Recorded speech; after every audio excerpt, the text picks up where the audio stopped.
नमस्कार मित्रों, एल्सा घोष ने एक ऐसा मूवी बनाया है जिसको हर किसी को एक बार देखना ही चाहिए। भले ही एल्सा घोष बाहर की है, लेकिन उन्होंने छत्तीसगढ़ के ऑडियंस को बहुत अच्छे तरीके से समझा था।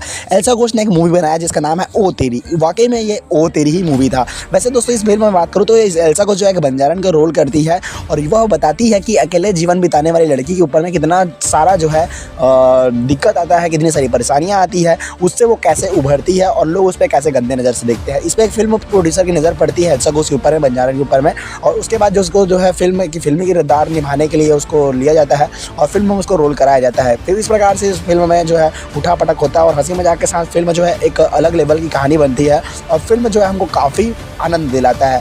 जो लोगों ने इस फिल्म को देखा होगा वो लोग जान रहे होंगे कि ये फिल्म कितना बेस्ट है। वैसे ये फिल्म जो है कब आ रही है अगर यूट्यूब में, उसका तो पता नहीं, लेकिन जल्द ही ये फिल्म जो है हम लोग को दोस्तों यूट्यूब में देखने को मिल सकता है। वैसे क्या आप लोगों ने इन फिल्म को देखा है? कमेंट करके जरूर बताएं। मिलते हैं अगले वीडियो में। जय जवाहर, जय छत्तीसगढ़।